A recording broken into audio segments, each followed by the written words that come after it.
I hope you guys are doing really well, and I believe this Diwali is gonna come up with some positive consequences into your trading profession. So with that said, let's start the weekly Forex analysis.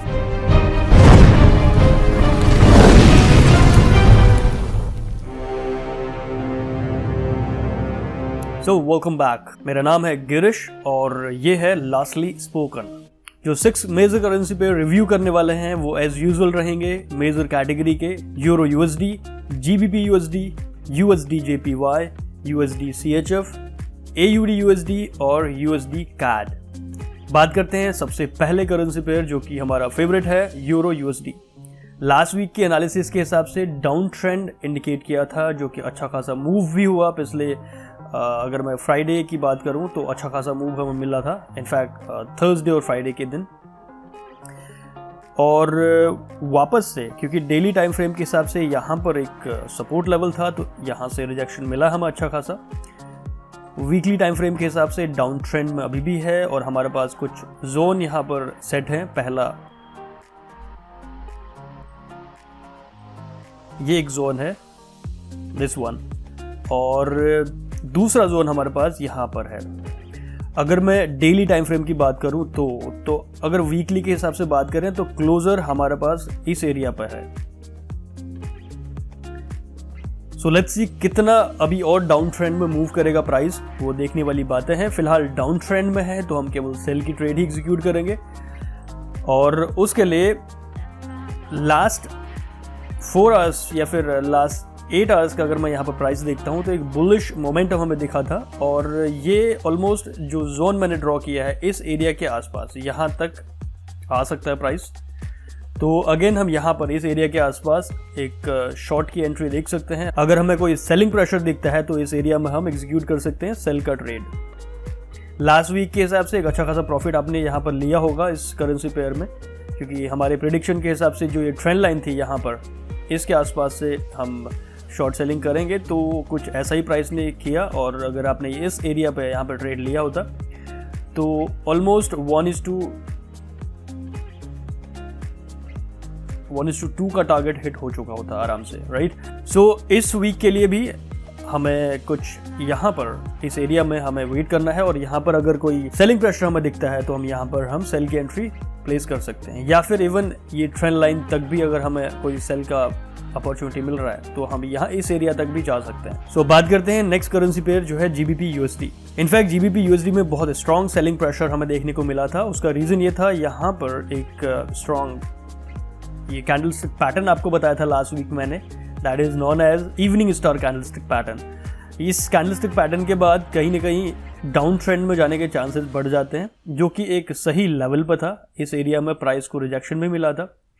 तो last week के हिसाब से यहाँ पर एक short selling की opportunity मैंने बताई थी। अगर आपने ये ट्रेड लिया होगा तो शायद आप 1:1.5 ऑलरेडी हिट कर चुके होंगे, राइट। और यहाँ पर इस करेंसी पेयर में मैंने भी ट्रेड एग्जीक्यूट किया था जिसने ऑलरेडी 1.5 का टारगेट हिट कर दिया था, तो मैं एग्जिट हो लिया था, क्योंकि वीकेंड में मैं ट्रेड को जो है नहीं रखता। अगर वेट करता हूँ तो वो केवल वीक डेज में करता हूँ, ठीक है। वीकेंड में कहीं ना कहीं जो मार्केट की जो ओपनिंग होती है वो बहुत अजीबोगरीब तरह से होती है, तो वो कहीं ना कहीं उस सिचुएशन में आपके स्टॉप लॉस हिट होने के चांसेस बढ़ जाते हैं। तो यही रीज़न है कि वीकेंड में जब भी आप स्विंग ट्रेडर हैं या फिर अगर आप डे ट्रेडर भी हैं, अगर आपका ट्रेड कोई फंस भी जाता है वीकेंड के आसपास, तो आप वहीं पर एक लॉस बुक करके निकल सकते हैं मार्केट से, सो दैट वो जो मंडे को जब प्राइस दिखाता है वो कम्प्लीटली अजीबोगरीब तरह से हो सकता है कि आपके स्टॉप लॉस से ऊपर प्राइस ओपन हो रहा हो। सो वो एक पॉइंट है, इसलिए वीकेंड में always try to just close your position. Again आने वाले वीक के लिए ये सेलिंग का ही एंट्री बन रहा है, लेकिन अभी नहीं, क्योंकि अभी डेली कैंडलस्टिक के हिसाब से यहाँ पर एक सपोर्ट लेवल हमें दिख रहा है और एक स्ट्रॉन्ग वीक रिजेक्शन हमें दिख रहा है यहाँ पर। सो अगेन हम यहाँ पर 4 आवर्स में मूव करते हैं चार्ट को, तो ये एक जोन दिख रहा है हमें, दिस वन। इसके आसपास तक प्राइस के आने का वेट करेंगे and that will be the selling point. और यहाँ पर भी हमें एक सेलिंग प्रेशर का वेट करना होगा। केवल आंख बंद करके हम सेलिंग यहाँ पर नहीं कर देंगे। अगर हमें कोई सॉलिड एविडेंस मिल रहा है कि हमें ट्रेड में इन होने का, तो देन ओनली हम यहाँ पर इस ट्रेंड लाइन के आसपास ट्रेड में इन हो सकते हैं। और ये एरिया जो है, यानी जो रेड जोन मैंने ड्रॉ किया है ऊपर वाला, दिस वन, ये कहीं ना कहीं एक स्ट्रॉन्ग सेलिंग जोन हो सकता है। बस हमें यहाँ पर एक सेलिंग की अपॉर्चुनिटी का वेट करना है। बात करते हैं नेक्स्ट वीक में कहाँ तक टारगेट हो सकता है। अगर पिछले प्राइस के क्लोजर के हिसाब से देखूं तो ये एक जोन दिख रहा है, इस जोन के आसपास ऑलरेडी प्राइस है लेकिन क्लोज नहीं हुआ है। तो हम कोशिश करेंगे कि लगभग इस एरिया तक प्राइस जो है क्लोज होगा। तो ये यहाँ से लगभग अभी 150 पिप दूर है लगभग, तो इसमें कहीं ना कहीं प्राइस थोड़ा सा और लिफ्ट करेगा। तो ये ऑलमोस्ट 170 या फिर 180 पिप्स का डिस्टेंस है जो आने वाले वीक्स में कवर हो सकता है। अगेन आई वुड से कि जब भी कोई भी आप ट्रेड एग्जीक्यूट करते हैं तो मेक श्योर आपका रिस्क फैक्टर वो आप अच्छे से एनालाइज कर रहे हो, आपका रिस्क मैनेजमेंट आप अच्छे से जो है फॉलो कर रहे हो, क्योंकि ट्रेडिंग में स्ट्रैटेजीज या फिर एनालिसिस का जो नंबर है वो सेकंड नंबर में आता है। फर्स्ट नंबर में आपका रिस्क मैनेजमेंट आता है ऑलवेज। तो कीप इन माइंड कि अगर आप कोई भी ट्रेड एग्जीक्यूट कर रहे हैं 2% से ज़्यादा रिस्क आप नहीं ले रहे हैं एक ट्रेड में, विद प्रॉपर स्टॉप लॉस। बात करते हैं नेक्स्ट करेंसी पेयर जो है यूएस डॉलर जापानीज येन। यहाँ पर भी हमें एक सेलिंग प्रेशर देखने को मिला है, और क्योंकि प्राइस जो है पिछले जोन पे है, यहाँ पर देखिए एक रेजिस्टेंस जोन पे है और रिजेक्शन हमें दिखा है, तो चांसेस ये हैं कि आने वाले अगले 2-4 वीक में प्राइस एटलीस्ट ये जो एरिया है यहाँ तक हिट कर सकता है, इस ट्रेंड लाइन तक। तो यहाँ पर कहीं ना कहीं एक शॉर्ट सेलिंग की अपॉर्चुनिटी बन रही है। और इस एरिया को देखिए, एक स्ट्रॉन्ग कंसोलिडेशन जोन हमें दिख रहा है इस एरिया पे, ठीक है, कुछ इस तरह का है पैटर्न।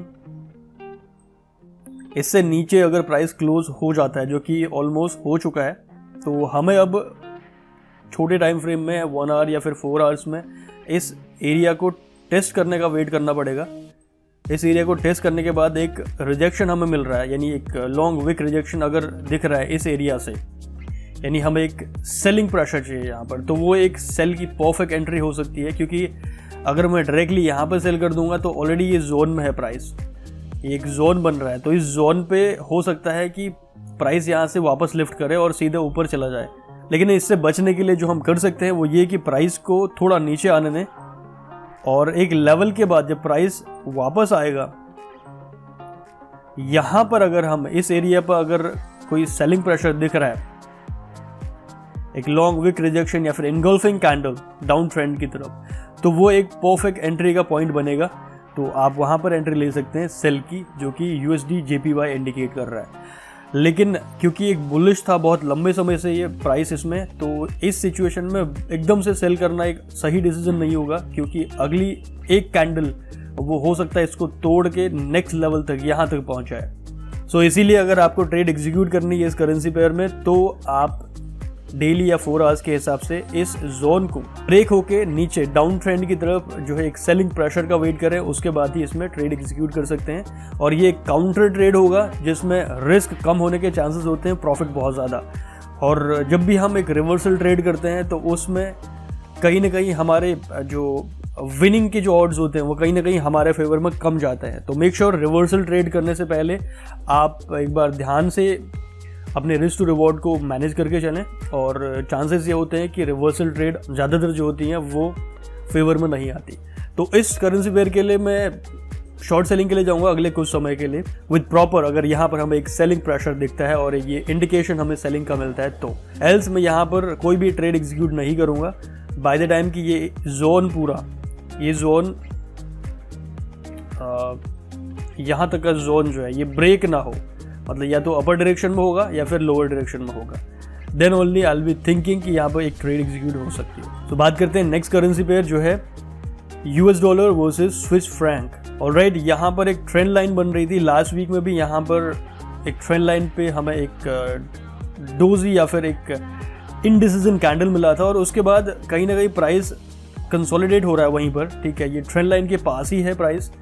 तो अभी भी यहाँ पर अगर मैं छोटे टाइम फ्रेम पे बात करता हूँ, इस एरिया में प्राइस अगर कुछ समय कंसोलिडेट हो रहा है तो कंसोलिडेशन जोन कुछ समय तक चल सकता है, और नेक्स्ट यहाँ पर ये ट्रेंड लाइन ब्रेक होने के बाद हम एक शॉर्ट सेलिंग की देख सकते हैं जो कि डाउन ट्रेंड की तरफ होगा, और ये ट्रेंड लाइन यहाँ पर एक मेजर रोल प्ले करने वाली है।